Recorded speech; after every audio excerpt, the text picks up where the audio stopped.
हाँ जी, तो कल तक हमने अपनी प्रॉफिटेबिलिटी के कितने रेशो कर लिए थे। एक तो हमने सीख लिया था रिटर्न ऑन कैपिटल एम्प्लॉयड, दूसरा return on share holder capital, तीसरा ग्रॉस प्रॉफिट और नेट प्रॉफिट। हमने ये देख लिया था कि gross profit net profit ratio का मतलब क्या होता है। चलिए मुझे आप बताएंगे कि अगर ग्रॉस प्रॉफिट के मुकाबले में मेरा नेट प्रॉफिट रेशियो कम है पिछले साल के मुकाबले में, तो उसका क्या मतलब है?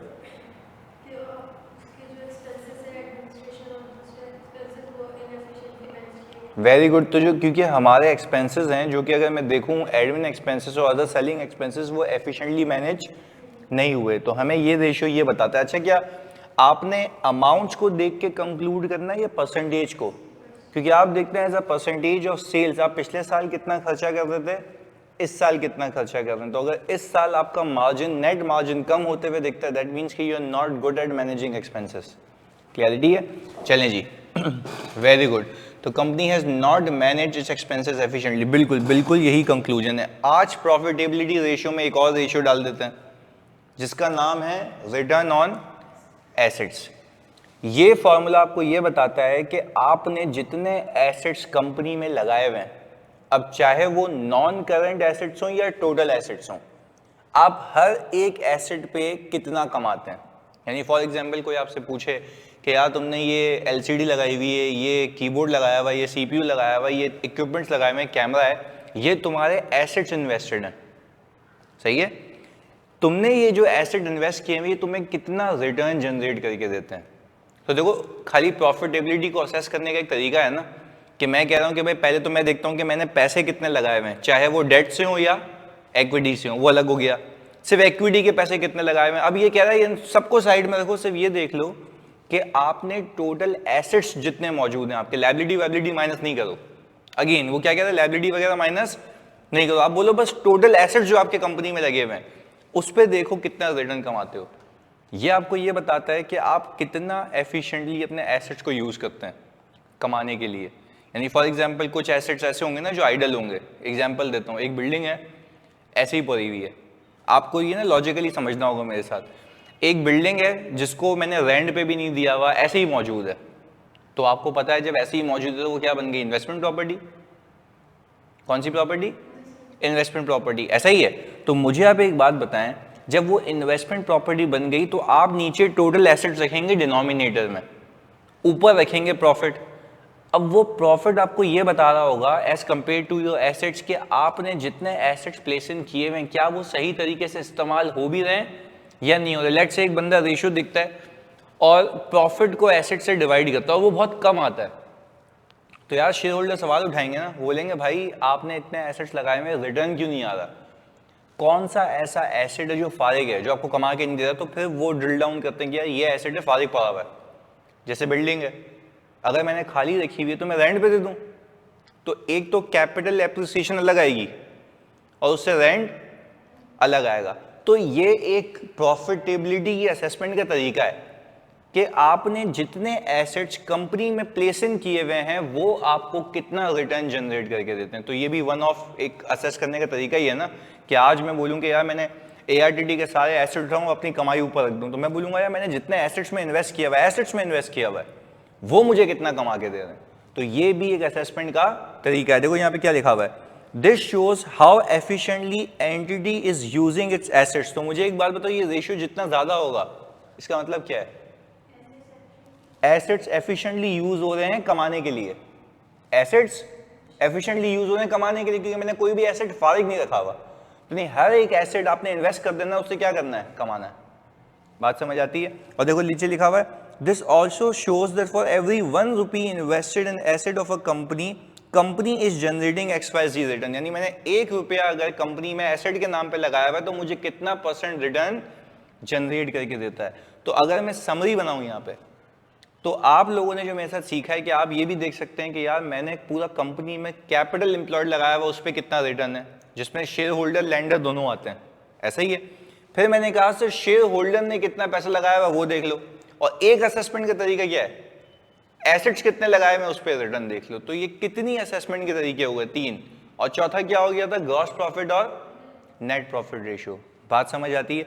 मतलब इसको हमें करने की ऑल टुगेदर अलग से जरूरत नहीं है, सिंपल ये डिवीजन करके आंसर आ जाना है। इसमें कोई रॉकेट साइंस नहीं है। अच्छा, अब जैसे यहाँ पे इन्होंने पूछा कि सर ये ग्रॉस प्रॉफिट है या नेट प्रॉफिट है। देखो हमेशा जब भी मैं प्रॉफिट फॉर द ईयर लिखूंगा तो उसका मतलब क्या है, नेट प्रॉफिट। क्लियर है? तो यहाँ पे लिख भी देते हैं कि सर ये जो प्रॉफिट फॉर द ईयर की मैं बात कर रहा हूँ ये हमारा है नेट प्रॉफिट। अब एग्जामिनर आपको खुद बताएगा कि आपने ये वाला रेशियो टोटल एसेट्स के कंपैरिजन में निकालना है या क्योंकि जनरली आपके जो रिसीवेबल्स होते हैं वो आपको कमा के नहीं दे रहे होते, क्योंकि वो तो पैसे फंसे हुए ना। क्या कहते हो, जो आपके एसेट्स हैं रिसीवेबल्स हैं, क्या वो आपको कमा के देते हैं या वो पैसे फंसे हुए हैं? अच्छा, इन्वेंट्री है, इन्वेंट्री क्या वो आपको कमा के देती है? वो भी इन्वेंट्री में पैसे फंसे हुए हैं नहीं, पर जब बेचेंगे तो कमा के देगी ना। अभी तो क्या हुआ हुआ है, पैसे फंसे हुए हैं। तो कहने का मतलब इस रेशियो को देखने के दो तरीके हैं, या तो टोटल एसेट्स के मुताबिक देखो या तो सिर्फ नॉन करेंट एसेट्स के मुताबिक देखो। एग्जामिनर आपको क्लैरिटी से बता देगा कि मुझे रिटर्न ऑन एसेट्स निकाल के दो। जब सिर्फ रिटर्न ऑन एसेट्स बोले तो आपने टोटल एसेट पिक करना है, और अगर बोले return on non current asset तो कौन से एसेट्स पिक करेंगे, नॉन करेंट एसेट। बस इतनी सी बात है इसमें। और अगेन ये क्या बताता है कि कंपनी ने अगर 1 रुपया एसेट में लगाया हुआ है तो वो कितना % रिटर्न जनरेट करके देता है। क्लैरिटी है? इसको कॉपी करें तो एक सवाल करते हैं अच्छा सा टेक्निकल सा। अली बात क्लियर है?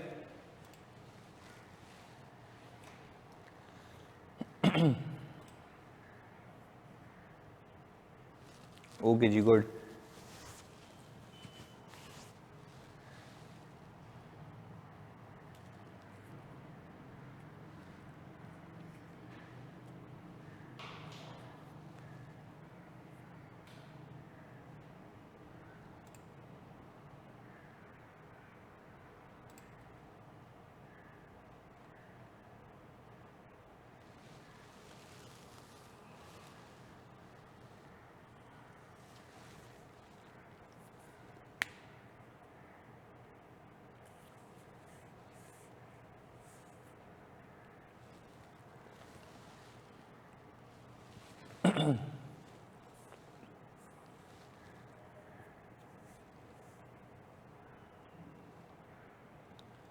अलग अलग इन्वेस्टर अपने पर्सपेक्टिव से रेशियो निकालेगा।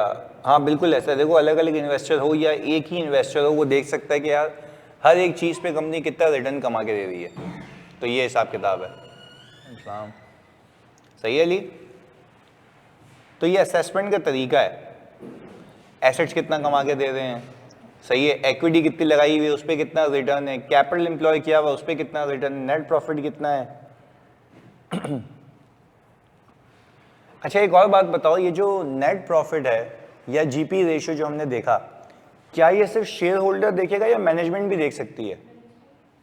मैनेजमेंट भी देख सकती है कंपनी की, क्योंकि वो भी देखेगी ना मुझे खर्चे कंट्रोल करने हैं, क्योंकि इस साल खर्चे पिछले साल के मुकाबले में ज़्यादा होगा। और ये जो कंपनी है कि पिछले साल के मुकाबले में ज़्यादा खर्चे हो गए, क्या वो अमाउंट वाइज देखेगी, परसेंटेज वाइज? परसेंटेज वाइज क्या as a percentage of sales आप कितना एक्सपेंडिचर करते हैं। क्लियर है ली? तो this is not only from the perspective of you can say investor, these can also be used by management in order to assess the performance कि हमने पिछले साल क्या किया था, इस साल क्या किया हुआ है। हाँ जी, ये डन हो गया।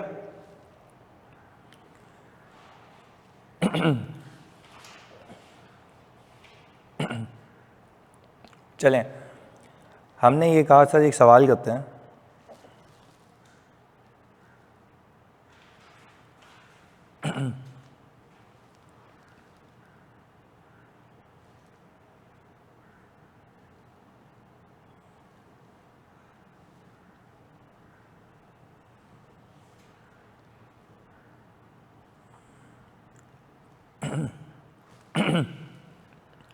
अच्छा ये देखिएगा, इसमें लिखा हुआ है XYZ Limited has provided the following financial information for the current year and previous year। हमने previous year मैंने जानबूझ के हटा दिया है, तो हमने सिर्फ किस पे फोकस करना है, current year, including the breakup of liabilities, यानी ये इस साल की इंफॉर्मेशन गिवन है। फिर नीचे कह रहा है XYZ Limited is considering the following actions to improve the financial position। वो कह रहा है कि यही कंपनी कुछ ये जो अभी मैं बताने लगा हूं ये मेजर्स लेने लगी है। अगर ये मेजर्स ले लिए तो मुझे बताओ कि इम्पैक्ट क्या आएगा रेशियोज पे। एग्रीड? तो हम यहां पे आपको वो दिखा देते हैं, ये रहा। XYZ limited has provided the following financial information for current year. ये इंफॉर्मेशन दी हुई है और बोल रहा है कि भाई मैं ये चीजें करने लगा हूं। अब जो पहला पॉइंट है, पहला एक्शन, ये कंपनी चाह रही है कि मैं 3 लाख रुपए का लॉन्ग टर्म डेट रीपे कर दूं वापस से। ये कंपनी क्या चाह रही है? 3 लाख रुपए का लॉन्ग टर्म डेट रीपे कर दूं। तो वो कह रहा अगर ये मैं कर लूं, ये एक्शन हो जाए, तो मुझे ये बताओ रिटर्न ऑन कैपिटल एम्प्लॉयड पे क्या फर्क आएगा, ग्रॉस प्रॉफिट रेशियो पे क्या फर्क आएगा, नेट प्रॉफिट रेशियो पे क्या फर्क आएगा। तो मुझे पहले करके दिखाओ कि अगर मैं ये 3 लाख रुपए का डेट रीपे करूं तो मेरे ओवरऑल रेशियो पे क्या इंपैक्ट आएगा। कौन सा ratio? Return on capital employed. जल्दी से अगेन पहला क्या किस्सा है कि हमने लॉन्ग टर्म डेट को रीपे करना है और लॉन्ग टर्म डेट हमारा कितना आ रहा है? 3 लाख रुपए। ऐसे सवाल को करने का तरीका होता है कि पहले देखें रेशियो क्या आ रहा है और अगर मैं वो एक्शन कर लूं तो उसके बाद रेशियो क्या आएगा। तो आपको बताना है कि भाई इसमें इंक्रीज होगा या डिक्रीज होगा। यस बिल्कुल राधिका, ऐसे ही करना है आपने, क्योंकि आप अगर पहले निकालेंगे और बाद में निकालेंगे तो ही आपको समझ जाएगा कि इसका इंपैक्ट रेशियो पे क्या है।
अच्छा, आपको ये तो पता है ना कि रिटर्न ऑन कैपिटल एम्प्लॉयड में हम profit before interest and tax लेते हैं, यानी कैपिटल एम्प्लॉयड है ये, जिसके अंदर से इंटरेस्ट माइनस होना नहीं चाहिए, ऐसा ही है ना। पर आप क्योंकि इस सवाल में हमें अलग से इंटरेस्ट नहीं गिवन, तो आप सिंपल क्या ले लें, net income for the purpose of calculating this ratio, सिर्फ यही ले लें।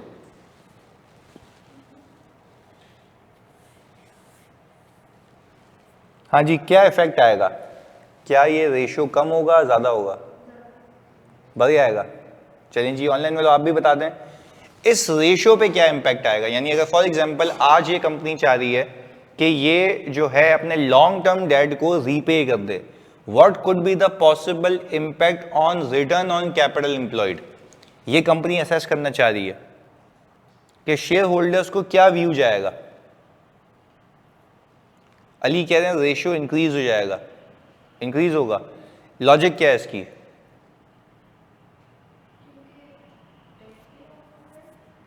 हाँ, क्योंकि देखें इसकी लॉजिक ये है कि अगर मैं रिटर्न ऑन कैपिटल एम्प्लॉयड का फॉर्मूला देखूं, सही है, तो हमने कहा यह आ गया बिफोर एक्शन,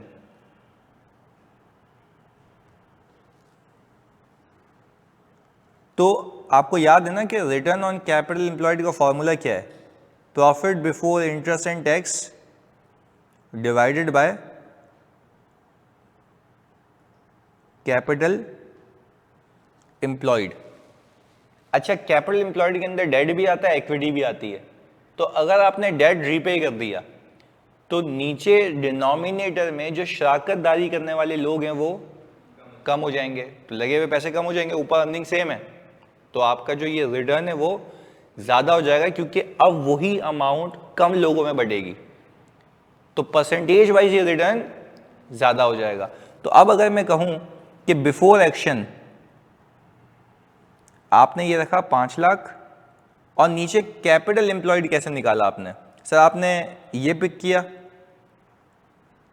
ऐसा है, और ये टोटल इक्विटी पिक की, यही किया है। तो 700,000 और 900,000 का सम कितना आता है? 1.6 मिलियन। ये आ गया, क्योंकि आपने कहा कि सर हमारे पास लॉन्ग टर्म लायबिलिटी और टोटल इक्विटी मिला के ये आता है, ये लगे हुए पैसे हैं। रेशियो कितना आता है ये? 31.25%। ओके, फिर हमने कहा आफ्टर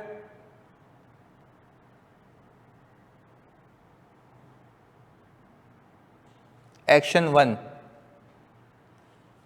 हाँ जी, आफ्टर एक्शन 1 अगर मैं देखूं तो मेरे पास ये जो हिसाब किताब आ रहा है वो कितने का आ रहा है भाई?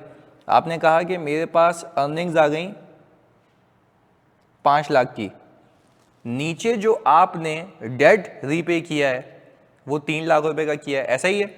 तो अब मैं यही देखूं तो मेरे पास 9 लाख रुपए और प्लस 4 लाख रुपए कितना हो गया?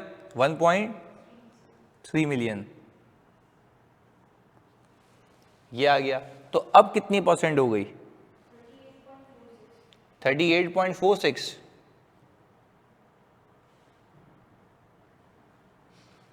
ये आ गया।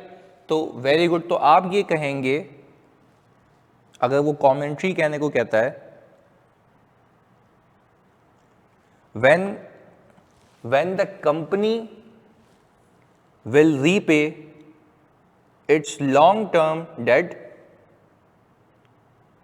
it will lead to increase in ROCE।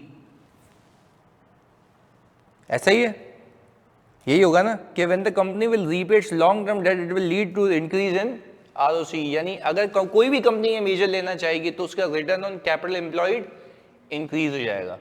Clarity है?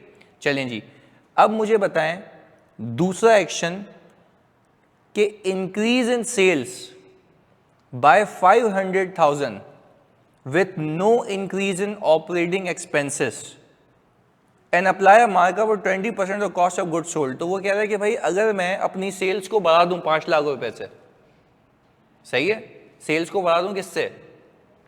5 लाख रुपए से। तो 5 लाख रुपए से सेल्स को इंक्रीज करूं, एक तो ये बात हो गई। फिर वो कह रहा है सेल्स के ऊपर मार्कअप कितना कमाते हैं? 20% का। तो आप मुझे बताएं कि आपके जीपी रेशियो पे क्या इंपैक्ट आएगा? अच्छा, हमें दूसरे एक्शन का रिटर्न ऑन कैपिटल एम्प्लॉयड पे भी देखना है, तो आप कहते हैं तो पहले वो कर लेते हैं कि दूसरा एक्शन जो है कि मैंने अपनी सेल्स को 5 लाख रुपए से इंक्रीज किया, अलबत्ता कोई भी इंक्रीज नहीं हुआ ऑपरेटिंग एक्सपेंसेस में।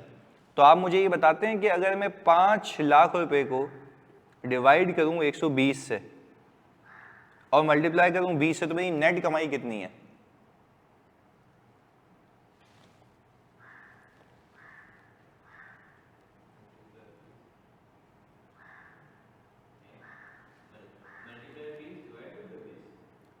हाँ वो है ना, सेल्स मार्कअप है ना, तो ये सेल्स प्राइस हो गई, ये मार्कअप हो गया, तो मुझे प्रॉफिट चाहिए ना।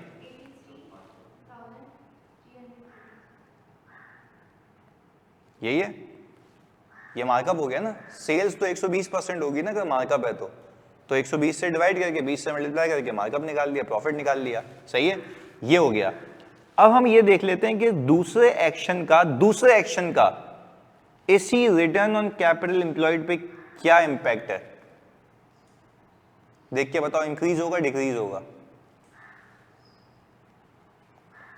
कि अगर मैं अपनी सेल्स 5 लाख रुपए से इंक्रीज कर दूं तो मेरा रिटर्न ऑन कैपिटल एम्प्लॉयड क्या होगा? इंक्रीज होगा या डिक्रीज होगा? ये सोचने की बात है इसमें।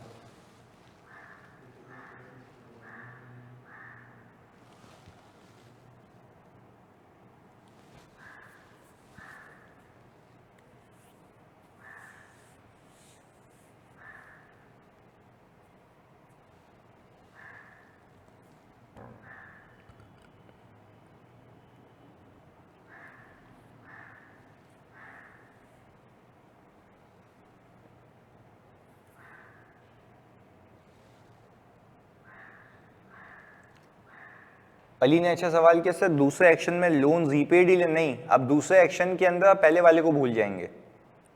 यानी जो आप दूसरा एक्शन कर रहे हैं तो उसमें पहले वाले एक्शन को आप कंसिडर नहीं करेंगे, उसको इंडिविजुअलिटी में देखेंगे।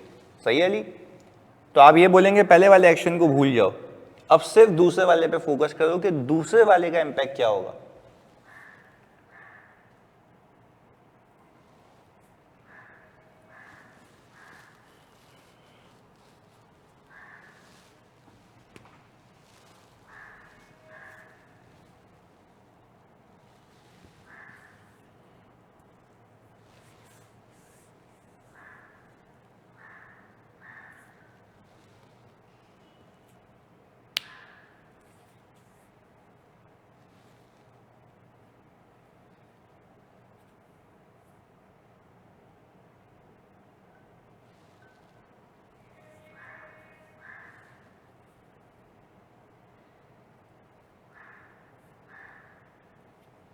हाँ जी, कम हुआ ज्यादा हुआ?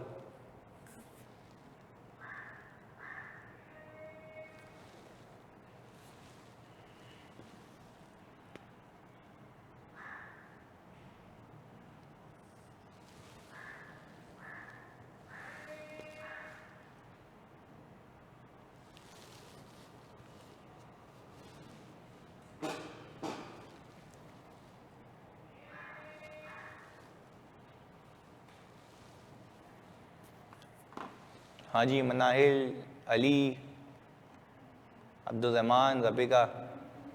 अली कह रहे हैं सर डिक्रीज हो गया, इंक्रीज हुआ है।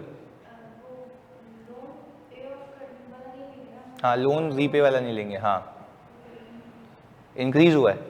चलें लेट्स सी। भाई मुझे एक बात बताओ, हम वापस से अगर मैं एक्शन 2 की बात करूं, यहां पे लिख देते हैं आफ्टर एक्शन 2, तो हमने कहा यहां पे वही लिख देते हैं बिफोर एक्शन।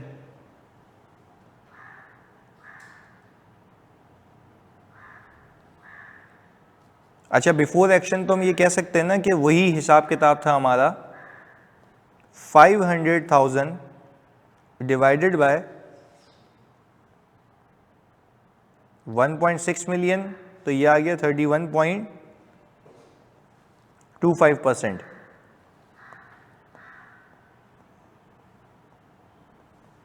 ये तो अपनी जगह है, पर अगर आप यहां पे सोचें कि आप अगर सेल्स को इंक्रीज करेंगे तो आपके प्रॉफिट के अंदर 5 लाख का इंक्रीज नहीं आएगा, ये इंक्रीज आएगा 83333 का। इस बात को मानते हो? क्योंकि सेल्स में से कॉस्ट ऑफ सेल्स भी तो माइनस होगी ना, तो आपका नेट इंक्रीज तो ये है, तो यही लिया था या 5 लाख ले लिया था? यही 83333 लिया था ना। ओके, तो आप मुझे बताते हैं कि अगर मैं 5 लाख के अंदर 833 करूं तो 583333, ये हो जाएगा हिसाब किताब? ऐसा ही है। और आपकी इक्विटी में यही प्रॉफिट जाके जमा हो जाएगा। तो आप यहां पे नीचे लिखेंगे 168,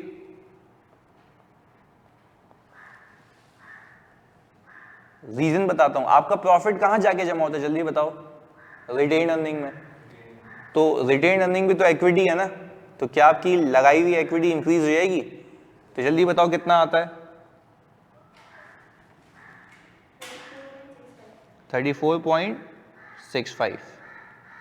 तो स्टिल वो इंक्रीज होगा। और इंक्रीज होने का लॉजिक ये है कि जो पैसे कंपनी में लगे हुए हैं शेयर होल्डर के, उस पर अब कमाई ज्यादा हो गई है। एग्री? तो आपने ऐसे पैरामीटर्स को चेक करना है। ऑनलाइन वालों बात समझ आती है? तो it's not decrease Ali, it's increase. And उसकी लॉजिक है कि शेयर होल्डर की वेल्थ में क्या हुआ है, इजाफा हुआ है। तो जितने भी पैसे लगे हुए हैं वो एनहांस होते जा रहे हैं। क्लियर है अली? बात समझ आती है? मतलब हम ये करके देख रहे हैं, यहाँ पे खुद नहीं कह रहे, वर्बली करके देख रहे हैं। हाँ जी जल्दी बता दो, मनाहिल, राबिका, अली, अब्दुल रहमान, सारे बच्चों जल्दी बता दो। क्लियर है? रिटेन अर्निंग का इफेक्ट नहीं लिया, किस किसने नहीं लिया था रिटेन अर्निंग का इफेक्ट? तो ये याद रखना है कि भाई आपका प्रॉफिट जाके कहाँ पार्क होगा, रिटेन अर्निंग में। चलें, अब मुझे आप ये बताएंगे सर तीसरा एक्शन। अच्छा वापस बता देता हूँ, डिस्कनेक्ट हो गया था। देखें राबिका, हमने ये देखा कि कंपनी जो है ये चाह रही है कि वो 5 लाख रुपए से सेल्स को इंक्रीज कर दे, तो मार्कअप कमाएगी वो 8333 का। तो मैंने कहा इसी का इंपैक्ट आपने रिटर्न ऑन कैपिटल एम्प्लॉयड पे भी देखना ना इस एक्शन का। तो पहले तो यही था 31.25%। अब हम कह रहे हैं कि अगर मैं कमा लूंगा तो मेरा प्रॉफिट इतना हो जाएगा और मेरी इक्विटी इतनी हो जाएगी, क्योंकि जो प्रॉफिट एडिशनली कमाऊंगा वो इक्विटी में जाके जमा हो जाएगा ना। Rabika, are you getting my point? समझ आ रही है बात? तो फिर हमने ये रिवाइज फिगर्स निकाल के उस पर फिर से हमने निकाल लिया कि मेरे पास रिटर्न ऑन कैपिटल एम्प्लॉयड की फिगर क्या होगी। एक्शन 3 आप खुद करके दिखाएंगे, आ जाएं। वो कह रहा है sale of a portion of its assets raising 200,000 in cash and reducing total assets. The carrying amount of the assets sold is 1,80,000 and the sale price is 200,000. हाँ जी, इस वाली चीज का इम्पैक्ट आपके रिटर्न ऑन कैपिटल एम्प्लॉयड पे क्या होगा तीसरे एक्शन का।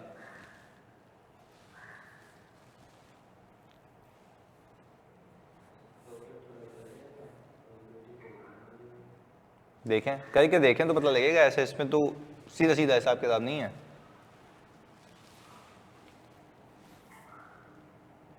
करके देखना पड़ेगा ये।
हाँ जी, क्या इम्पैक्ट है?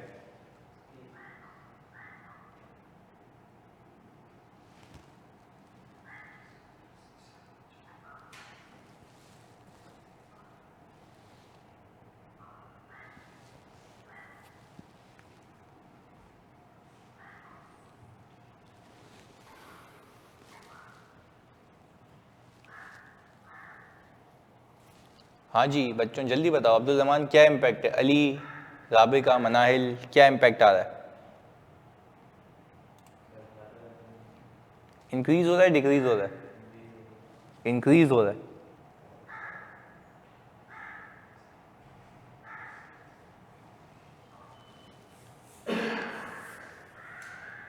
अली कह रहे हैं सर इंक्रीज हो रहा है। चलें लेट्स सी। हमने कहा कि सर अगर हम यहाँ पे सिंपल वही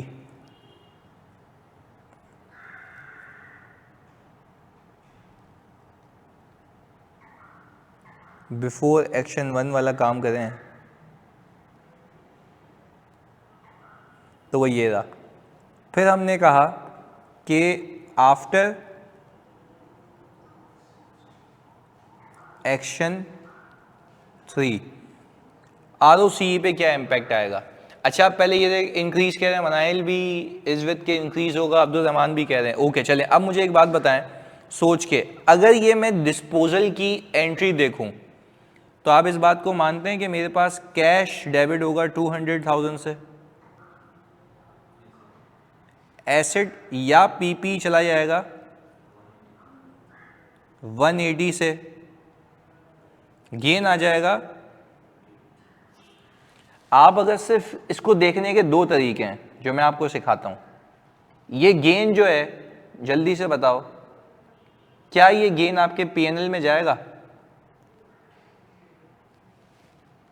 तो इससे आपका प्रॉफिट इंक्रीज हो जाएगा, अल्टीमेटली इससे आपकी इक्विटी भी इंक्रीज हो जाएगी। एक तरीका देखने का ये है।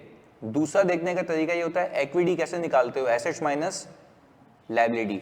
तो आप ये देखें ना, आपका एसेट 1,80,000 से कम होकर 2 लाख से बढ़ गया, तो आपके एसेट्स में नेट कितने का इजाफा हो रहा है? 20,000 रुपए का। तो आपकी इक्विटी भी कितने से इंक्रीज हो रही है? 20,000 रुपए से। तो वो एक भी अलग देखने का तरीका है कि एसेट्स में से लायबिलिटीज माइनस करते हो तो इक्विटी आती है। तो मैं कह रहा हूँ आपके एसेट्स सेम रहे या 20,000 से इंक्रीज हो गए? 20,000 से इंक्रीज, और वो भी ड्यू टू प्रॉफिटेबिलिटी ये रहा। तो अब आए हम देखते हैं कि इस 20,000 रुपये को अगर मैं यहाँ पे डालूं तो क्या ये 5,20,000 हो जाएगा? और ये हो जाएगा 1620,000। बताते हैं कितना आता है आंसर? हाँ जी डिवाइड करके 32% exact 0.9%। In any case sir ये इंक्रीज हो रहा है। तो ये असेसमेंट का तरीका है कि भाई अगर ये एक्शंस ले लूंगा तो मेरे किस रेशियो पे क्या इंपैक्ट आएगा। क्लैरिटी है? फिर कंपनी जब डिसीजन मेकिंग कर रही होती है ना, एक्चुअल भी तो वो देख रही होती है कि यार मेरे किस रेशियो पे क्या चेंजेस आएंगे, तो बड़ा मोहतात होकर डिसीजन लेते हैं। क्लैरिटी? क्योंकि अब उन्हें ये तो पता है ना कि शेयर होल्डर देख रहा है, मेरे लेंडर्स देख रहे हैं कि रिटर्न ऑन कैपिटल एम्प्लॉयड कितना है, तो वो देखेंगे कि यार अगर उनको ज़्यादा मसला होगा तो इस एक्शन से उस पर क्या इम्पैक्ट आएगा। एग्रीड? चलें अब मुझे बताएं कि पहले एक्शन का pay off debt of ₹300,000 gross profit पे क्या इम्पैक्ट आएगा? कुछ भी नहीं आएगा। पक्की बात है ऑनलाइन में, तो जल्दी बताओ कुछ आएगा इम्पैक्ट? हाँ जी, ग्रॉस प्रॉफिट के ऊपर डेट को अगर रीपे कर दूं तो क्या कोई इम्पैक्ट आएगा? नो सर, क्योंकि इसका कोई इससे ताल्लुक है ही नहीं। तो हमने कहा कि हम यहाँ पे अलग से लाइन ड्रॉ करते हैं और हम कहते हैं यहाँ पे डाल दो ग्रॉस प्रॉफिट। तो हम अब कहेंगे आफ्टर एक्शन 1, आपने क्या बोला? No impact. चलें आफ्टर एक्शन 2, क्योंकि अब आप इसमें इतने तो चीते हो चुके हैं, बताएंगे। दूसरा, सेल्स अगर मेरी इंक्रीज हो रही है और मेरा प्रॉफिट इंक्रीज हो रहा है तो क्या मेरा जो मार्जिन है क्या वो इंक्रीज होगा? हाँ जी जल्दी बताओ सोच के। हाँ मेरे बच्चों, अगर मैंने सेल्स इंक्रीज कर ली 5 लाख रुपए से, हाँ जी ऑनलाइन वालों, अगर मैंने सेल्स इंक्रीज कर ली 5 लाख रुपए से, तो सेल्स के इंक्रीज करने से क्या मेरा मार्जिन इंक्रीज होगा? होगा?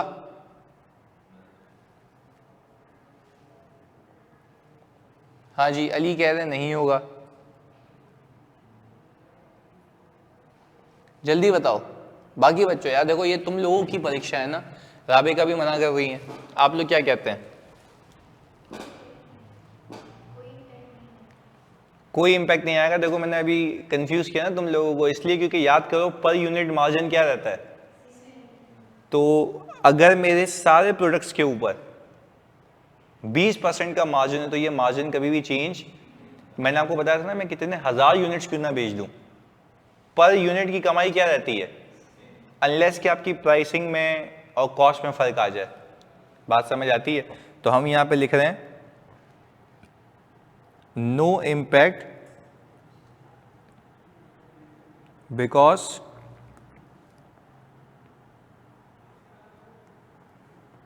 नो चेंज इन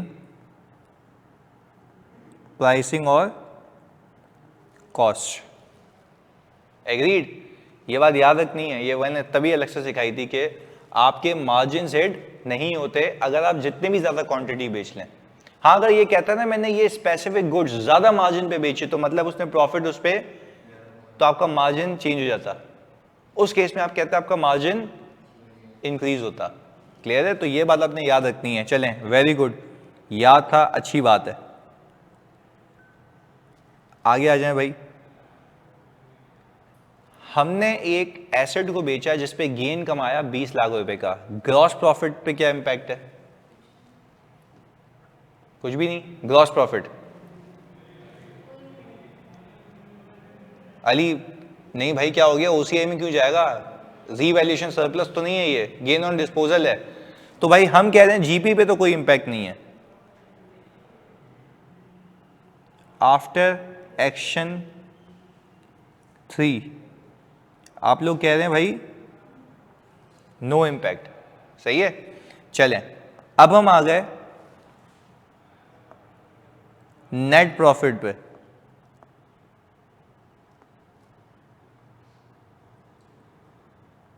आप लोग सोच के बताएंगे नेट प्रॉफिट रेशियो के ऊपर आप क्या कहते हो? पहले एक्शन का पहला एक्शन याद है कौन सा था?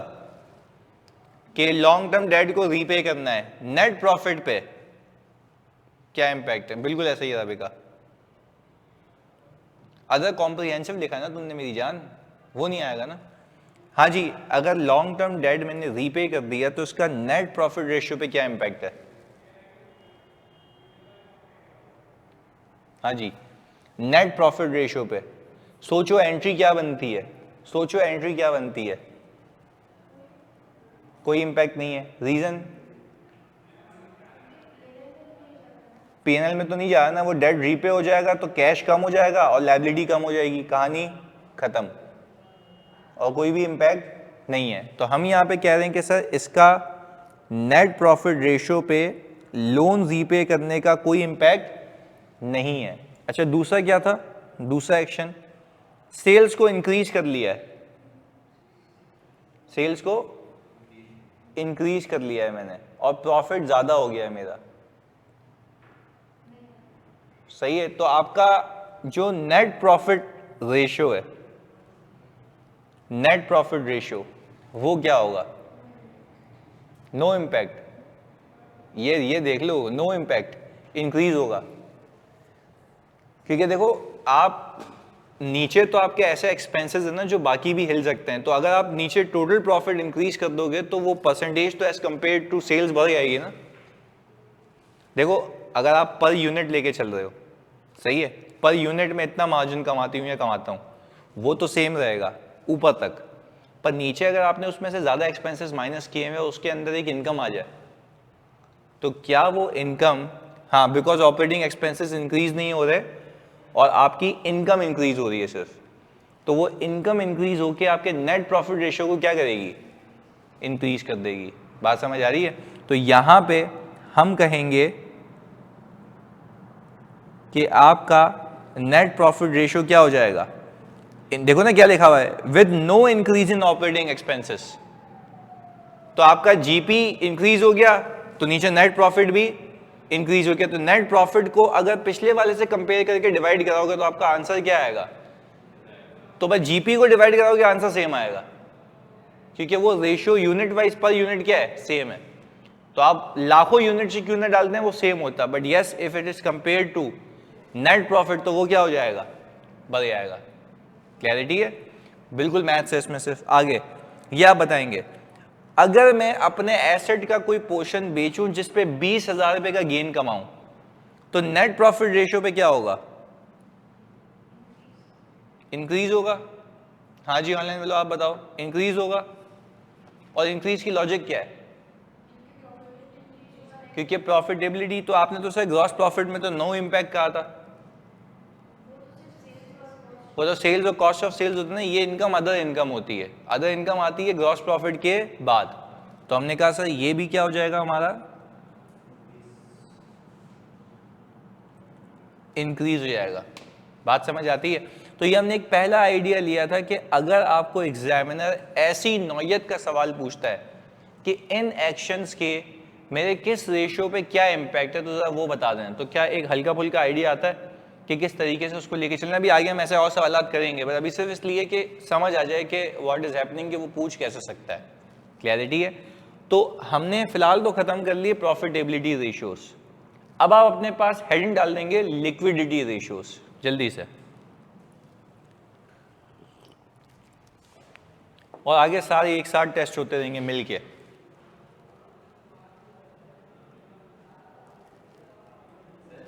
जी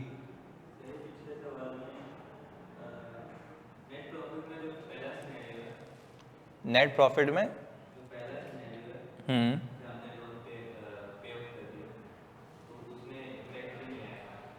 किसमें, नेट प्रॉफिट में हम इंटरेस्ट को कांस्टेंट मान रहे हैं ना, कि बस सही है इंटरेस्ट नहीं है, हम पहले दिन पे ही रीपे कर रहे हैं इसलिए। अच्छा भाई, अब हम आ गए लिक्विडिटी रेशियोज पे। तो पहले तो आपने मेरे साथ ये समझना होगा कि what does it actually mean by liquidity ratios. बहुत फोकस होकर सुनिएगा भाई। लिक्विडिटी रेशियो का मतलब ये होता है कि लैंडर ऑफ द कंपनी या मैनेजमेंट ये देखना चाहती है कि क्या इस कंपनी के लोन पे करने की, रीपे करने की औकात है या नहीं है वापस से। पहले कंपनी क्या देख रही थी, प्रॉफिटेबिलिटी, अब क्या देख रही है, लिक्विडिटी। और वो ये देखना चाह रही है कि क्या इस कंपनी की डेट की उधार की रीपेमेंट कैपेसिटी है या नहीं है। तो हमने कहा बताओ यार ये कैसे देखा जाएगा कि कंपनी की डेट पेइंग कैपेसिटी या रीपेइंग कैपेसिटी है या नहीं। उसने बोला कोई मसले वाली बात नहीं, सबसे पहले आप देखेंगे गियरिंग रेशियो। कौन सा रेशियो, गियरिंग रेशियो। अच्छा आप एक एक करके बात समझेंगे क्योंकि ये बड़ा इजीली समझ आ जाएगा और हम उसको दिमाग में क्लिक करके आराम से क्लोज कर सकते हैं। वापस से हम आज बात कर रहे हैं, अब बात कर रहे हैं किसके पर्सपेक्टिव से, लैंडर के पर्सपेक्टिव से, और इवन मैनेजमेंट खुद भी देख सकती है। सही है। लैंडर क्या चाहेगा कि उसका पैसा सिक्योर हो। क्यों चाहेगा वो, ताकि लोन वापस तो आए ना, वरना क्यों देगा कंपनी को पैसे। सही है। तो उसके लिए कोई तो मेजर्स होंगे ना, कोई तो असेसमेंट होगी ना, जैसे प्रॉफिट को देखने की होती है। तो कहा आप एक चीज देख सकते हैं जिसका नाम है गियरिंग। अच्छा गियरिंग रेशियो का मतलब यह है, मैं सादा जबान में समझाता हूं। गियरिंग रेशियो का मतलब यह है कि एक कंपनी के अंदर इक्विटी के मुकाबले में कितना परसेंट डेट है। एक कंपनी के अंदर किसके मुकाबले में, इक्विटी के मुकाबले में कितना परसेंट डेट है। तो आपको नहीं लगता कि इसका फॉर्मूला कुछ ये भी हो सकता है कि मैं टोटल लॉन्ग टर्म डेट को इक्विटी से डिवाइड करा दूं तो मुझे यह पता लग जाएगा इक्विटी के कंपैरिजन में मेरा डेट कितना परसेंट है, यानी मेरा डेट इक्विटी का कितना परसेंट है। और एक और तरीका होता है इसको निकालने का, आप नीचे इक्विटी प्लस डेट रखें तो क्या मैं ये कह सकता हूं ये हो गया कैपिटल एम्प्लॉयड। क्या कहते हैं, मैं सही कह रहा हूं, नीचे कैपिटल एम्प्लॉयड आ गया ना। वो कह रहा है टोटल कैपिटल एम्प्लॉयड में डेट का परसेंटेज देखो, तो आपको पता लग जाएगा कि ये कंपनी में पैसा ज्यादा किसका लगा हुआ है। अगर एक कंपनी में ये परसेंटेज, गियरिंग परसेंटेज, कौन सी परसेंटेज, अच्छा गियरिंग का मतलब ये होता है कि how much your entity is financed by the debt. Gearing का मतलब क्या है, how much your entity is financed by the debt. तो जितना ये परसेंटेज ज्यादा होगा उसको हम कहते हैं हाईली गियर्ड कंपनी है। हाईली गियर्ड कंपनी, ये जार्गन यूज होता है कि हाईली गियर्ड। हाईली गियर्ड का मतलब है इस कंपनी में इक्विटी के मुकाबले में डेट ज्यादा है। तो आप मुझे बताएं, आप बैंकर हैं अज्यूमिंग, और आप किसी कंपनी को लोन देना चाह रहे हो, वो लोन मांगने आई है आपके पास, और ये रेशियो ऑलरेडी 80% है, क्या आप उसको लोन देंगे? क्यों? डेट का रेशियो ऑलरेडी ज्यादा है, और दूसरी चीज ये है कि आप देंगे तो वो किसके पैसे वापस करेगा भाई? किस किस के पैसे वापस करेगा? उसी की पूरत नहीं हो रही है। तो जब बैंक्स लोन दे रहे होते हैं ना, तो वो अपने एग्रीमेंट में कंडीशन लगाते हैं जिसको हम कहते हैं डेट कोवेनेंट्स। क्या कहते हैं? Date covenants. डेट कोवेनेंट्स का मतलब होता है डेट देने की कुछ शराइत। और कंपनी को पता है क्या कहा जाता है? आपका ये ratio, debt to equity ratio, gearing ratio 40% से ऊपर नहीं जाना चाहिए। बैंक ये क्यों कहता है? ताकि वो किसी और से लोन ना ले, तो या तो उसको पे करेगा या तो मुझे पे करेगा। तो इसीलिए कंपनी के ऊपर क्या लगाई जाती है? कंडीशंस, कि आपने इस रेशियो को इस हद तक मेंटेन करना है, इससे ऊपर नहीं जाना, क्योंकि भाई लेंडर अपना इंटरेस्ट प्रोटेक्ट कर रहा है। अगर एक हाईली गियर्ड कंपनी, आप मुझे बताते हो क्या हाईली गियर्ड कंपनी का मतलब क्या हुआ जो मैं कह रहा हूं? उसमें डेट का प्रोपोर्शन ज्यादा है as compare to equity. Very good. तो हम जब ये देख रहे हैं कि यार एक कंपनी हाईली गियर्ड है, तो मतलब हम ये परसीव करेंगे कि वहां पे रिस्क ज्यादा है, यस, और रिस्क ऑफ नॉन पेमेंट ज्यादा है, तो वहां पे बैंक ये कहेगा भाई मैं आपको लोन ही नहीं दे रहा। और अगर एक कंपनी का debt to equity ratio 10% to 90% है, तो क्या उसको हम दे सकते हैं? यस, बिल्कुल। तो क्या बैंक फिर भी शर्त लगाएगा कि भाई हाँ यार मैं आपको डेट तो दे रहा हूं, बट ये रेशियो इससे ऊपर जाना नहीं चाहिए। हाँ सही, आप जाएं बाकी फाइनेंसर्स के बाद बाकी भी फाइनेंस लें, बट ये 40% से ऊपर नहीं होगा, क्योंकि मुझे ये रिस्क है कि अगर आप इससे ऊपर गए तो आप किसी की भी पेमेंट नहीं कर पाएंगे। पहले बताओ कहानी समझ आती है कि गियरिंग का मतलब क्या होता है, कि how much your entity is finance from the debt. आए देखते हैं यहां पे क्या लिखा हुआ है। ये बताता है कि कंपनी की फॉर्मेशन में डेट कितना है एंड इक्विटी कितनी है। देखो मैंने क्या लिखा हुआ, हाईली गियर्ड का मतलब क्या? कंपनी के लोन ज्यादा हैं और शेयर होल्डर इक्विटी कम है। और लो गियर्ड का मतलब क्या? कंपनी के शेयर होल्डर इक्विटी और लोन कम है। हाईली गियर्ड में मसला हो सकता है कि शायद कंपनी को फ्यूचर में और लोन ना मिल सके। ऑल्सो ये रिस्क भी होता है कि कंपनी अपने लोन्स की पेमेंट टाइम पे ना कर पाए। और क्या कैश फ्लो प्रॉब्लम आ सकते हैं? कंपनी को कैश फ्लो प्रॉब्लम आ सकते हैं, यस, क्योंकि कंपनी जितना भी कमाएगी ऑपरेशन से, याद करो प्रॉफिट फ्रॉम ऑपरेशंस, याद आ रहा है? कैश फ्लो में किया था ना प्रॉफिट फ्रॉम ऑपरेशंस। तो कंपनी अपने ऑपरेशन से जितना भी कमाएगी, पैसा लेके आएगी, उसमें आधा पैसा तो लैंडर ले जाएंगे, आधा पैसा तो लैंडर ले जाएंगे, तो शेयर होल्डर के लिए या ऑपरेशन चलाने के लिए कुछ बचेगा ही नहीं सही तरीके से। तो कहने का मतलब है फिर लिक्विडिटी इश्यूज आ सकते हैं अगर आपने इतना सारा डेट लेके रखा हुआ है। बात समझ आती है? इसको कॉपी करें जल्दी से ताकि हमें आगे समझ आए चीजें। ऑनलाइन वाले जल्दी बताओ, क्लैरिटी है ये?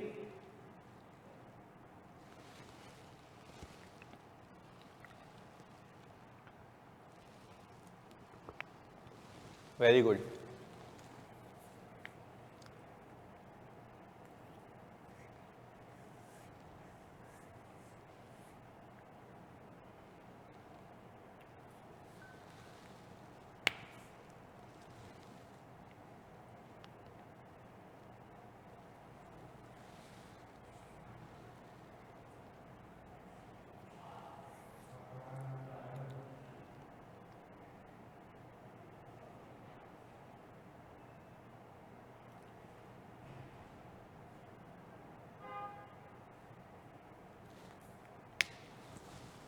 स्क्रॉल करूं?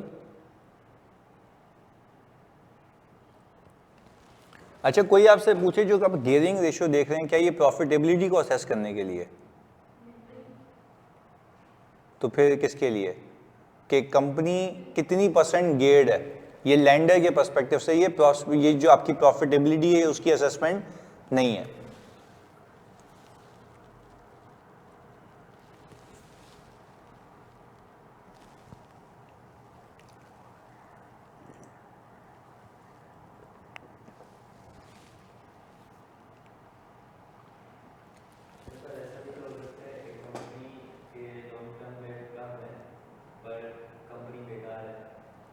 लॉन्ग टर्म डेट कम है और कंपनी बेकार है, तो वो कंपनी बेकार है कैसे देखा होगा तुमने?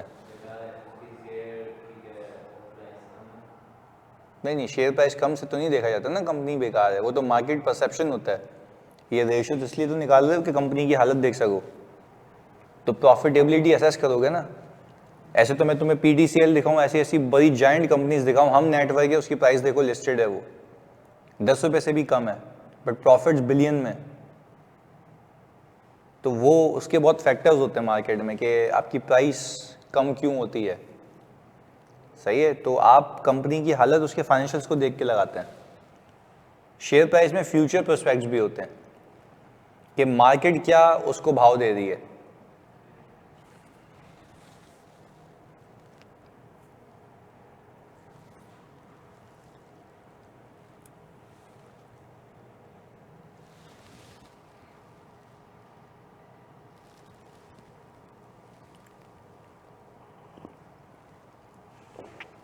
बैंक जो है कभी भी शेयर प्राइस को देख के लोन थोड़ी ना देगा। शेयर प्राइस तो आज हवाओं में, अगले दिन गिर जाएगी, तो बैंक तो ये बोलेगा मैं शेयर प्राइस को देख के दिया था। नहीं, वो तो कंपनी की एक्चुअल परफॉर्मेंस देख के देगा ना, जो अभी what is happening in the company उसको देख के। तो अगेन वो अगर हाईली गेट कंपनी है तो लोन नहीं मिलेगा, और अगर अच्छा, हाईली गेट कंपनी में एक और भी चीज लिख लीजिएगा आप लोगों की नॉलेज के लिए बता दूं। हाईली गेट कंपनी का एक और मसला ये होता है कि अगर हाईली गेट होती है ना, उसके एसेट्स ऑलरेडी प्लेज होते हैं। नहीं, ये बात समझ, देखो अगर डेट ज्यादा है तो आपने ऊपर ऑलरेडी अपने समझो 40% तक एसेट गिरवी रखवाए हुए होंगे, क्योंकि लोन तो किसी कोलेट्रल के अगेंस्ट मिलता है ना। तो आप मुझे बताओ, अगर आपने ऑलरेडी 60% अपने एसेट्स को प्लेज करवाया हुआ है, तो और लोन लेने के लिए तो आप बाकी सारे एसेट्स भी प्लेज ही कराएंगे, ऐसा है ना। तो वो इसलिए तो मना करता है कि आपके ऑलरेडी एसेट्स प्लेज होंगे, तो मैं और कैसे लोन दे दूं, आपके पास गिरवी रखवाने के लिए कुछ है ही नहीं। बात समझ रहे हो? तो इसलिए वो मना करता है ऊपर। तो ये भी एक कॉन्सेप्ट है इसके पीछे कि हाईली गेट का मतलब ये है कि सही है डेट ज्यादा है, पर उसकी लॉजिक ये है कि ऊपर आपने सारे एसेट्स क्या करवाए हुए हैं, गिरवी रखे हुए। यानी बात समझ आती है ऑनलाइन वालों?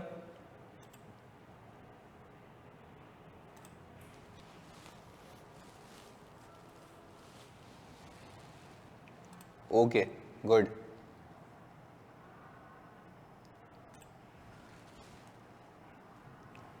ये डन हो गया।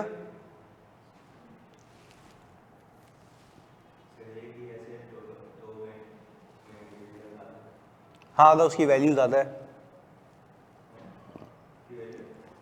एक एसेट है, एक बिल्डिंग है जिसकी वैल्यू कोई 2 करोड़ रुपए की है, या आप कह लेंगे 10 करोड़ रुपए की है, आपने लोन 5 करोड़ का लिया हुआ है, तो there is also a question ना कि 5 करोड़ बाकी भी प्लेज हो सकता है।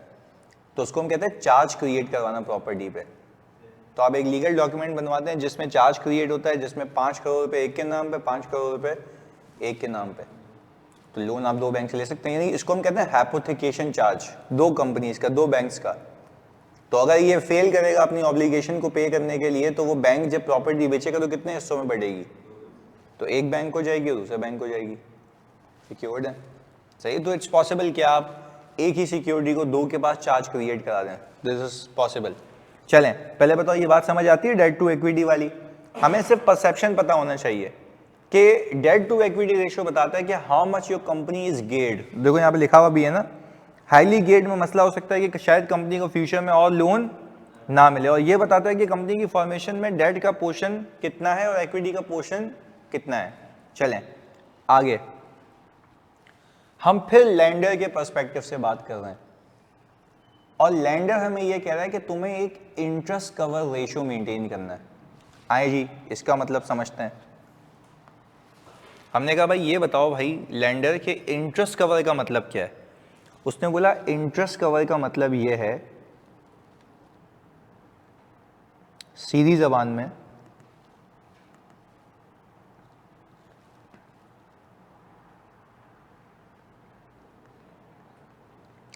जबान में इसका मतलब ये है कि आपका प्रॉफिट बिफोर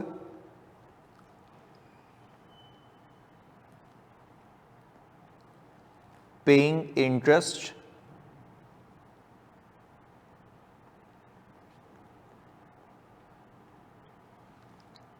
इतना हो कि इंटरेस्ट 2 से 3 टाइम्स पे हो सके। ये मैंने सिंपल लिखा है तुम लोगों के लिए ताकि आसानी हो जाए। वापस से लैंडर आपको कह रहा है कि आपका profit before paying interest, this is very key thing to understand, before paying interest यानी इंटरेस्ट को पे करने से पहले इतना हो कि आप इंटरेस्ट 2 से 3 मरतबा पे कर सकें। इतना आपने रखना है।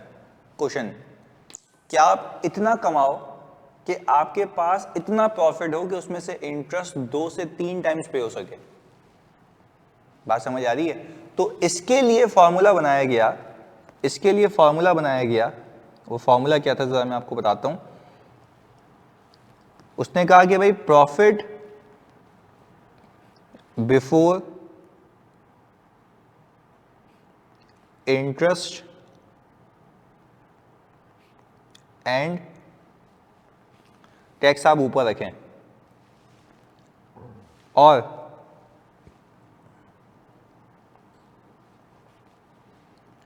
इंटरेस्ट एक्सपेंस नीचे रखें।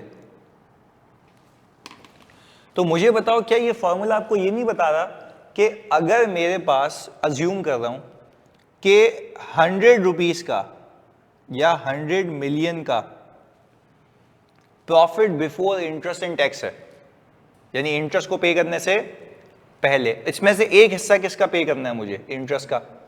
तो मैंने अज्यूम किया कि वो इंटरेस्ट का हिस्सा जो है 25 मिलियन है। तो मैं अपने प्रॉफिट में से कितनी मर्तबा इंटरेस्ट पे कर सकता हूं?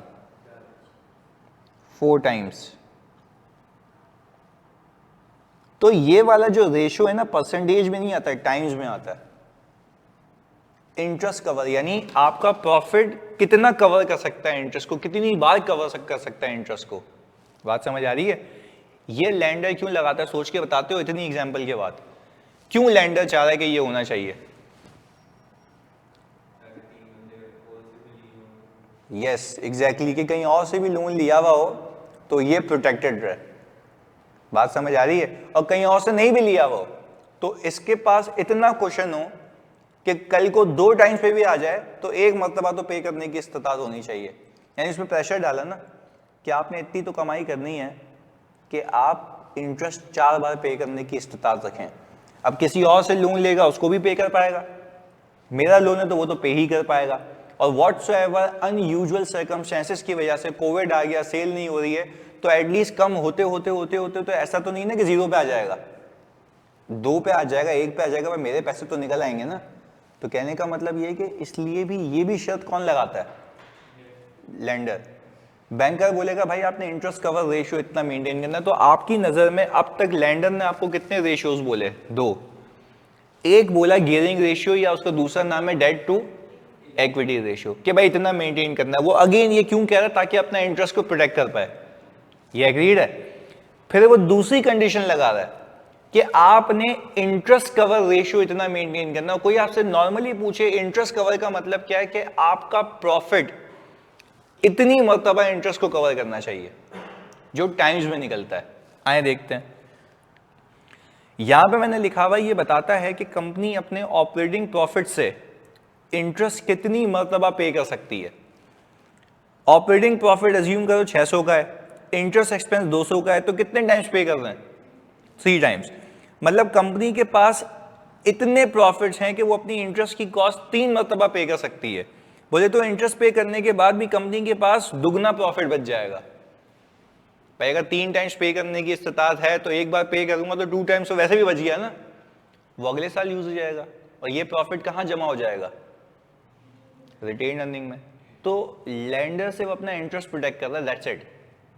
बात समझ आती है? कॉपी करें इसको जल्दी से, इंटरेस्ट कवर को।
अच्छा, एग्जामिनर आपसे ये भी पूछ सकता है कि आपको 2 कंपनीज का डेटा देगा, आपको बोलेगा बताओ कि इन दोनों कंपनीज में हाईली गेयर्ड कंपनी कौन सी है, तो वो कौन सी होगी? जिसका debt as compare to equity. अच्छा, अमाउंट वाइज देखोगे परसेंटेज वाइज? अच्छा, ऐसा भी हो सकता है कि आपको अमाउंट वाइज एक कंपनी का डेट ज्यादा लग रहा हो पर परसेंटेज वाइज वो दूसरी के मुकाबले में कम होगा, तो ऐसे कंक्लूड नहीं करना, पहले देख लेना, क्योंकि बड़ी कंपनी में इक्विटी भी ज्यादा ही होती है, तो आपने अकॉर्डिंगली परसेंटेज निकाल के देखना, ऐसे नहीं कंक्लूड कर देना गलती से।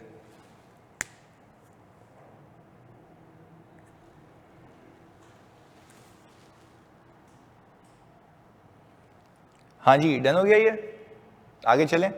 ओके, हमने कहा कि sir we have covered gearing ratio, interest cover ratio, अब किस पे आ गए? लिक्विडिटी रेशियो पे अलग से। ये कंपनी को या किसी भी बाहर वाले बंदे को ये बताएगा कि कंपनी क्या अपनी ऑब्लिगेशंस, करंट ऑब्लिगेशंस, कौन सी ऑब्लिगेशंस? करंट ऑब्लिगेशंस, क्या टाइम पे करने की औकात रखती है या नहीं रखती। आए देखते हैं, यहां पे लिखता भी हूं मैं, this ratio will tell that whether the company has a capacity to pay off its current liabilities on time. Liquidity, कि कंपनी के पास कितना रेडिली पैसा अवेलेबल होता है अपनी करंट ऑब्लिगेशंस को सेटल करने के लिए। क्लियर है? इसका नाम क्या हो गया? लिक्विडिटी। यानी फॉर एग्जांपल आज अगर आप ये देखना चाहते हैं कि क्या ये कंपनी अपनी करंट ऑब्लिगेशंस का मतलब क्या होता है, 1 साल के अंदर जो पे करनी है, क्या वो सेटल कर पाएगी या नहीं कर पाएगी, तो वो देखने के लिए कौन से रेशियोज यूज होते हैं? Liquidity ratios. आए देखते हैं,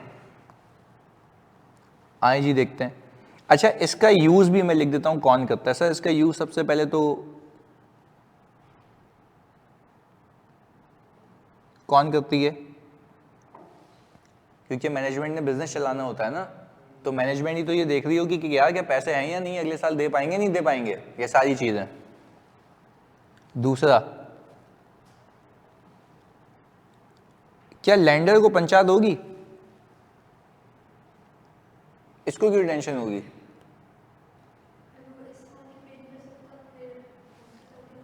नहीं, इस साल नहीं, हम कह रहे हैं कि लैंडर को तो टेंशन इसलिए होगी ना क्योंकि वो बोलेगा मेरी इंस्टॉलमेंट मारी जाएगी। अगर इसके पास लिक्विडिटी नहीं हुई तो वो मेरी इंस्टॉलमेंट, क्योंकि लोन तो इंस्टॉलमेंट्स में पे होता है ना, तो क्या वो इंस्टॉलमेंट की असेसमेंट भी यहां से हो सकती है?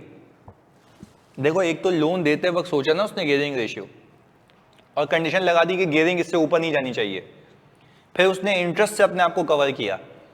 अब वो ये देखना चाह रहा है कि भाई इसके पास इतने पैसे अवेलेबल होंगे कि मेरा प्रिंसिपल इंटरेस्ट दोनों मिला के मुझे रीपे कर दे। तो लैंडर को ये भी तो टेंशन होती है ना। और दूसरा, एक और बंदे को पंचायत होगी, very good, supplier. This is how you think. Supplier को क्यों परेशानी होगी? पेबल्स होंगे ना उसके, तो वो भी तो बोलेगा भाई मेरे पैसे निकलेंगे नहीं निकलेंगे, इसको उधार में माल बेच रहा हूं। बात समझ आ रही है? तो इस रेशियो के कितने यूजर हो गए? 3, मैनेजमेंट, लैंडर और सप्लायर। कहानी समझ आती है? आगे मैंने कहा सर सबसे पहले इसमें देखिए मैंने यहां पे लिखा करंट रेशियो। अच्छा सर, करंट रेशियो का फॉर्मूला है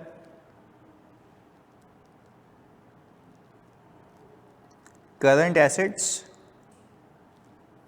ओवर करंट लायबिलिटीज।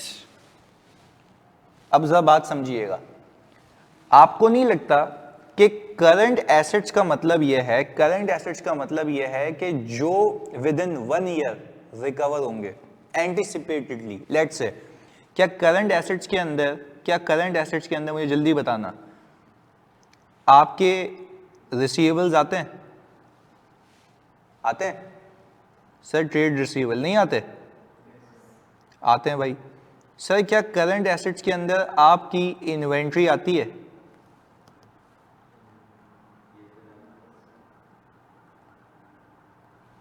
सर क्या करंट एसेट्स के अंदर आपके पास कैश आता है? बिल्कुल आता है। वो कहता है इन सबको सम करो, इन सबको सम करो, और मैंने अज्यूम किया कि इन सबका सम बनता है 200 मिलियन। सही है? ये कौन से एसेट्स हैं? Current assets, only current assets. अच्छा, करंट एसेट्स का मतलब, वेरी गुड, बिल्कुल आपके का ऐसा ही है। करंट एसेट्स का मतलब है that you are able to realise these assets in 1 year. Inventory नहीं बेचोगे, बेचोगे, रिसीवेबल कलेक्ट नहीं करोगे, करेंगे, कैश सेल्स मेरे पास ही है। तो ये सारे कौन से एसेट्स हैं? Current assets. अच्छा भाई, फिर करंट लायबिलिटी में क्या आपके पास ट्रेड पेबल आ रहा होता है? इलेक्ट्रिसिटी का पेबल आ रहा होता है?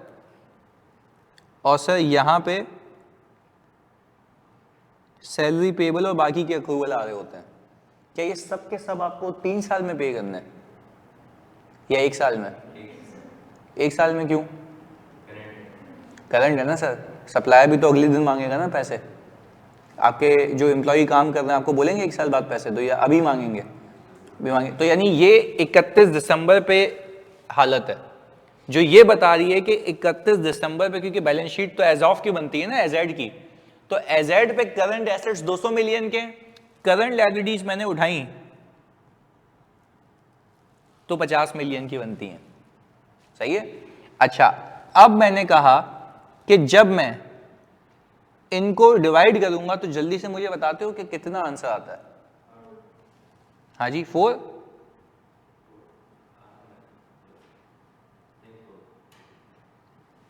पता है ये क्या बता रहा है? ये बता रहा है company is able to repay its current liabilities 4 times out of its current assets. मानते हो इस बात को? देखो हम क्या असेस करना चाह रहे हैं, लिक्विडिटी, कि कंपनी अपनी करंट ऑब्लिगेशंस को आने वाले साल में पूरा कर पाएगी या नहीं कर पाएगी। उसको देखने का तरीका क्या है? कंपनी के देख लो करंट एसेट्स कितने हैं। अच्छा, why you guys are not looking at non current assets? क्योंकि अगर पीपी को देखोगे वो तो बेचना पड़ेगा, पीपी को बेचोगे तो बिजनेस ही बंद हो जाएगा। नहीं, ये बात समझ, पीपी को बेचोगे तो बिजनेस बंद हो जाएगा ना। तो what do you need to look at? Current assets. तो वो कह रहा है करंट एसेट्स को देखो, करंट लायबिलिटी से कंपेयर करो, तो आपको ये बताएगा ना जो 1 साल में पैसे आने हैं और जो 1 साल में पैसे देने हैं उनके कंपैरिजन में क्या आपके पास सफिशिएंट करंट एसेट्स मौजूद हैं जो आपको ये बताएं कि क्या आप अपनी ऑब्लिगेशन अगले आने वाले साल में सेटल कर पाओगे या नहीं कर पाओगे। अब एक सप्लायर है जो आपको उधार पे माल बेचना चाहता है, क्या वो खुशी खुशी आपको माल बेचेगा? क्यों? क्योंकि आप कह रहे हैं मेरे पास इतने एसेट्स हैं अगले साल जो भी आएंगे, क्योंकि आए तो नहीं है ना। करंट एसेट्स का मतलब क्या है कि मेरे पास कुछ कैश पड़ा हुआ है, कुछ रिसीवेबल्स हैं, कुछ इन्वेंट्री है। ये एसेट्स ऐसे हैं कि मैं इनको दस्ती बेचूंगा, क्योंकि करंट एसेट्स तो फौरन बिक सकते हैं ना। रिकवरी के लिए बंदा भेजूंगा, रिकवरी हो जाएगी, इन्वेंट्री पे पुश करूंगा, सेल हो जाएगी। ऐसा है। आगे क्या लिखा हुआ है? कैश। तो वो कहना ये चाह रहा है, बताना ये चाह रहा है आपको कि आप ये देखें कि आपके जो करंट एसेट्स हैं जो आपको इमीडिएटली अगले साल में मिलेंगे, उसमें से इमीडिएटली जो लायबिलिटी सेटल करनी है, क्या आपके पास इतनी औकात है कि आप सेटल कर पाए? आपके पास कितने टाइम्स की औकात है? 4 मरतबा की। तो क्या मैं 4 टाइम्स अपनी लायबिलिटी को सेटल कर सकता हूं out of my current assets? Yes. तो मैं आपसे पूछता हूं, क्या ये कंपनी की लिक्विडिटी अच्छी है या बुरी है? अच्छी कैसे कह रहे हैं आप? 4 टाइम्स लायबिलिटी पे हो सकती है। अच्छा, फिर स्टैंडर्ड कहता है यहां पे भी थोड़ा सा पंगा है। पंगा ये है कि आइडियल जो है ना, आइडियल रेशियो वो 2 होता है और 1.5 टाइम्स होता है।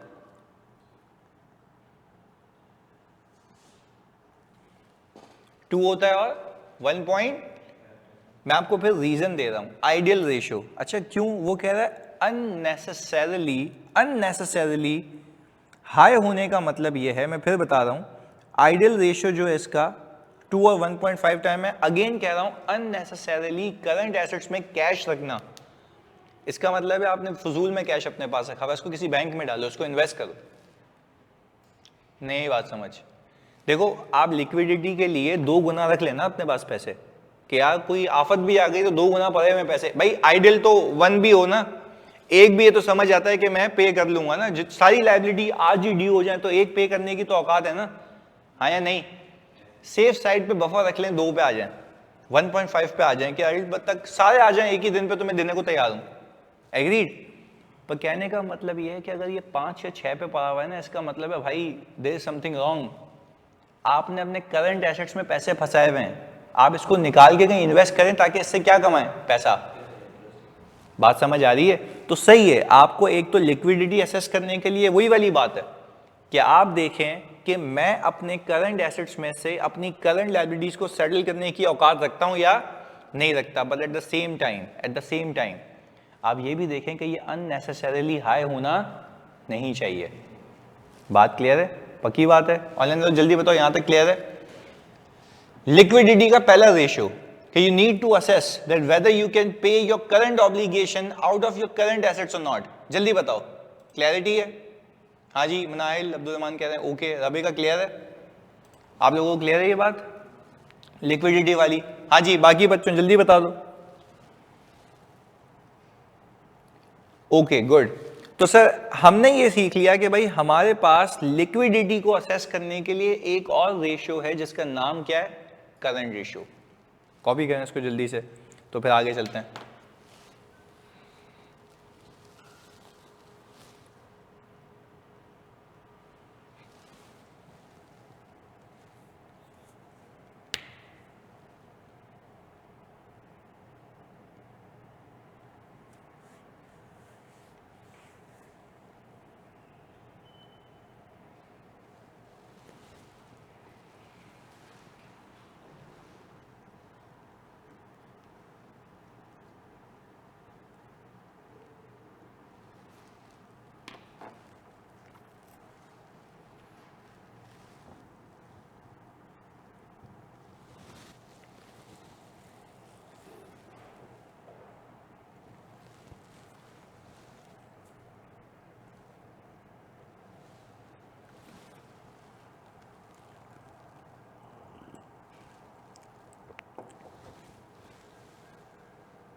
तो सर गियरिंग रेशियो से आपको लिक्विडिटी नहीं पता लग रही थी?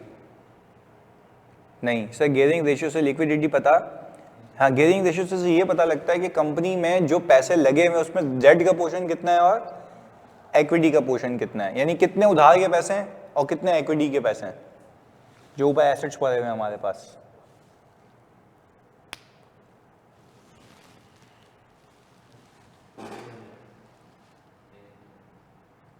क्या, कौन सा?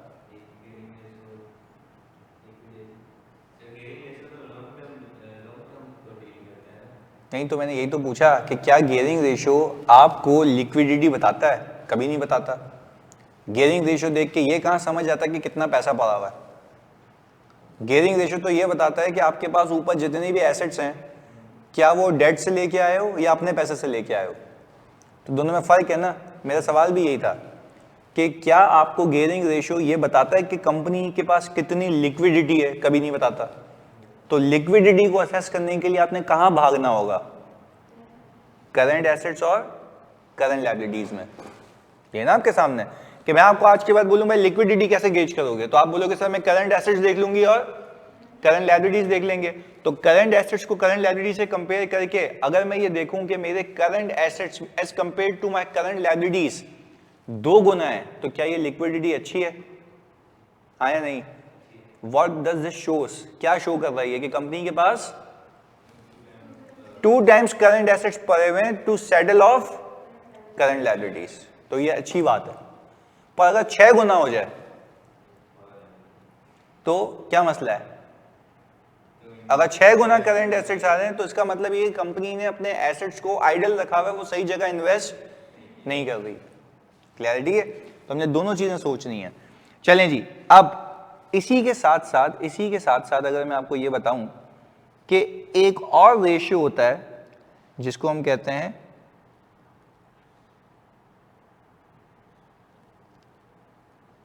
Quick ratio. अच्छा, ये भी लिक्विडिटी रेशियोज का ही पार्ट है। आप सुनिएगा, समझिएगा, बड़ा अहम है ये भी। हमने कहा भाई क्विक रेशियो का मतलब क्या? उसने बोला आप सिंपल एक काम करें,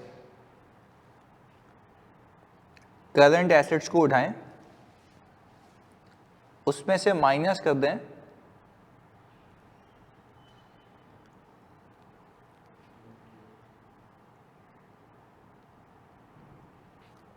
इन्वेंट्री और प्रीपेड, और उसको डिवाइड करना है करंट लायबिलिटीज से। मैंने कहा ये क्या तफरीह है, इन्वेंट्री को माइनस कर दें? उसने बोला करंट एसेट्स में तो सब होता है ना, हाँ या नहीं? मैंने बोला इन्वेंट्री को क्यों माइनस कर दूं? उसने बोला ये है लीस्ट लिक्विड।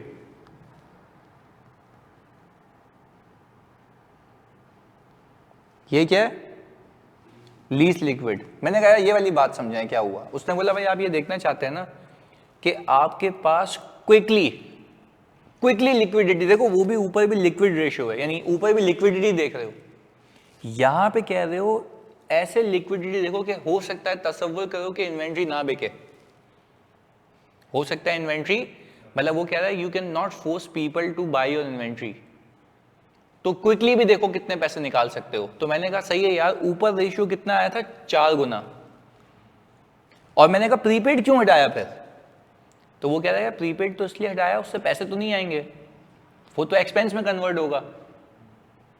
नहीं ये बात समझ, प्रीपेड से पैसे आएंगे, एक्सपेंस में कन्वर्ट होगा, एक्सपेंस में कन्वर्ट होगा। तो उसने बोला क्विकली देखो कि कितने पैसे अवेलेबल हैं तुम्हारे पास। तो उसमें से 2 चीजें हटा दी, पहली, दूसरी। बात समझ आती है? अच्छा, जब मैंने ये माइनस किया तो मुझे पता लगा ये 80 हो गया, सही है। और नीचे लायबिलिटीज कितनी थी? हाँ भाई, अब बताते हैं कि आपका क्विक रेशियो कितना आता है। 1.6 टाइम्स। अब आपने कहा भाईजान क्विकली आप जो हैं 1.6 टाइम्स पे कर सकते हैं अगर आप इन्वेंट्री को अकाउंट फॉर ना करें। यानी वो सिंपल कह रहा है कि यार ये भी लिक्विडिटी असेस करने का एक तरीका है और आप ऐसे असेस कर रहे हैं, आप सिर्फ ये देख रहे हैं कि यार सही है मेरे पास करंट एसेट्स अवेलेबल हैं, पर उसमें से क्या can you force people to buy your inventory या नहीं? नहीं। तो वो कह रहा है ऐसे भी देखो कि इन्वेंट्री हटा के कितनी लिक्विडिटी तुम्हारे पास है, फिर तो तुम्हारा ही पैसा है ना बाकी। चलो रिसीवेबल से तो पैसे आने ही है ना, वो तो तुम्हारा राइट है, पर इन्वेंट्री जबरदस्ती तो नहीं बेच सकते ना। बात समझ आ रही है? तो दो तरीके के लिक्विडिटी रेशियोज हो गए, पहला कौन सा हो गया? करंट, और दूसरा क्विक रेशियो। पहले बताओ बात समझ आती है? तो करंट रेशियो, जल्दी से बताओ क्विक रेशियो में क्या फर्क है?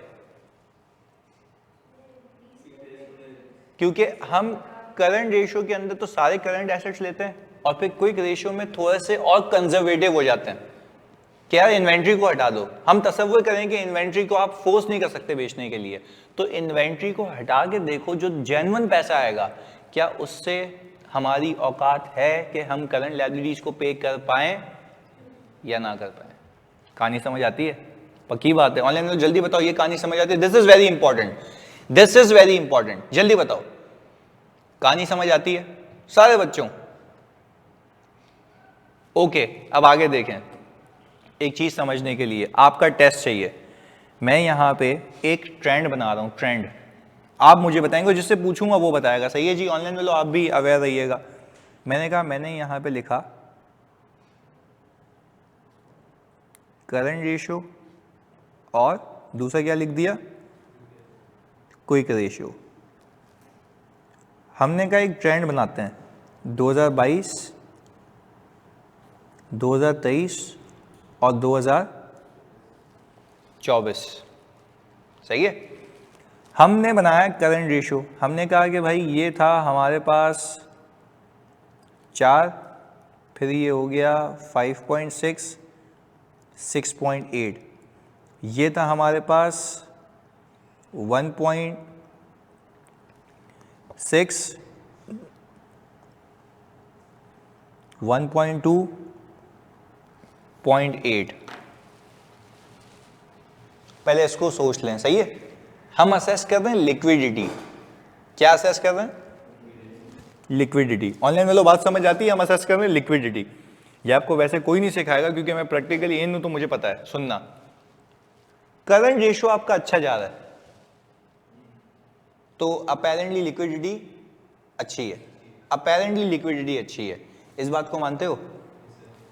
मेरा क्विक रेशियो कम होता जा रहा है, इसका मतलब क्या है? Very good. क्या क्या बोला हमने?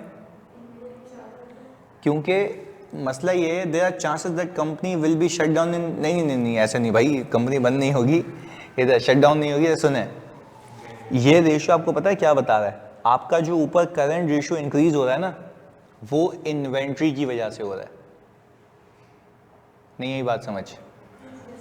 क्योंकि देखें, अगर कैश की वजह से इंक्रीज हो रहा होता ना या रिसीवेबल्स की वजह से, तो ये क्विक रेशियो भी साथ साथ ऊपर जाता। इसका मतलब ये है आपको मुश्किलात हो रही हैं अपनी इन्वेंट्री बेचने में। बात आ रही है समझ? इसका मतलब क्या है? क्योंकि आप जिस साल का रेशियो निकाल के देखें, आप इन्वेंट्री माइनस करते हैं आपका रेशियो कम हो जाता है। आप इन्वेंट्री माइनस करते हैं आपका रेशियो कम हो जाता है। तो इसका मतलब यह है कि company is not in a good liquidity position because this seems that inventory of the company has been piling up. यहां पे लिख भी देते हैं, it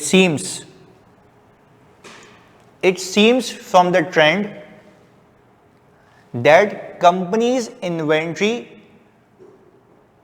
is piling up।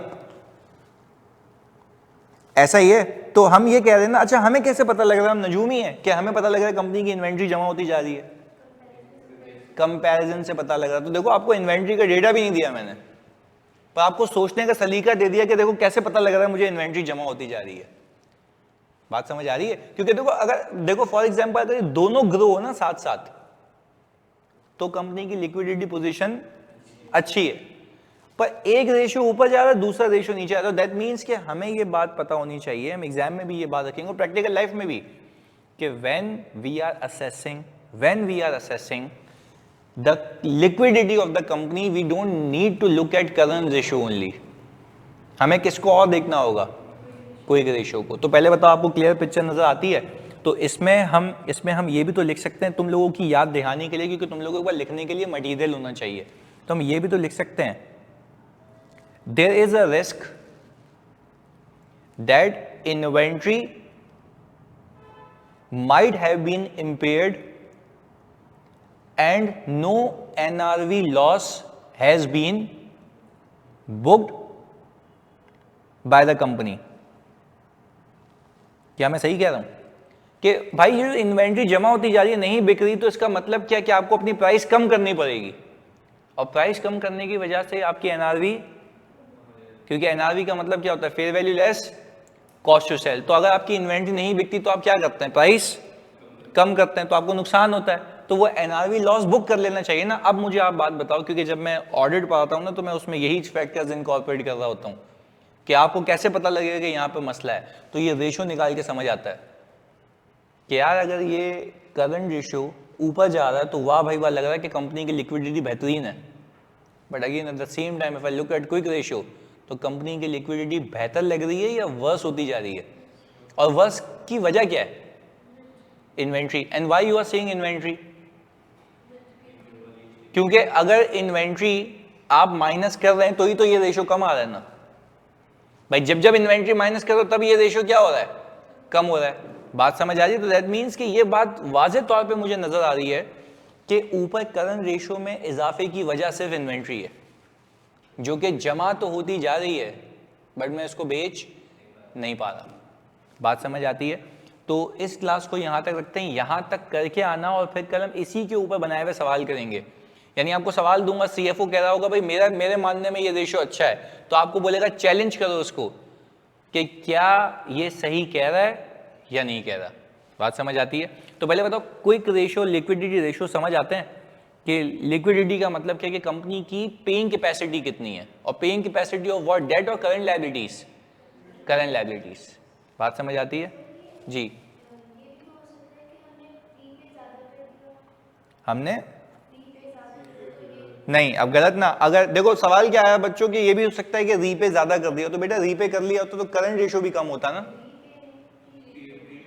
Prepaid ज्यादा कर दिया हो तो चलें, सही है, दोनों रीजन हो सकते हैं, आप दोनों लिख दें। पर यूजुअली किसी बिजनेस में देखो प्रीपे ज्यादा हो सकता है हर साल, मतलब लॉजिकल बात कर लेते हैं कि प्रीपे ज्यादा तो नहीं हो सकता ना, तो इट सीम्स लाइक के the thing which has been piled up is inventory. सही है, बिल्कुल सही है असेसमेंट कि प्रीपेड भी हो सकता है, पर एट द सेम टाइम आप ये भी तो सोचो ना कि क्या ऐसा पॉसिबल है कि हर साल ऊपर जो रेशियो इतना 6.8 पे चला गया और ये 0.8 पे आ गया, तो क्या इतना प्रीपेड किया होगा? हाँ, अनलेस अदरवाइज आपको सवाल में वो लिख के दे दे, मेक सेंस। तो अगर प्रीपेड की वजह से आ रहा तो सही, आप बोलोगे यार सही है, लिक्विडिटी रेशियो बिल्कुल सही जा रहा है, पर at the same time you need to look at the inventory as well. Clear है? तो जी मिलते हैं अगली क्लास में भाई, ये मैं आपको पीडीएफ दे देता हूँ ताकि आप अच्छे से उसको कॉपी कर लें। चलें, अल्लाह हाफिज़।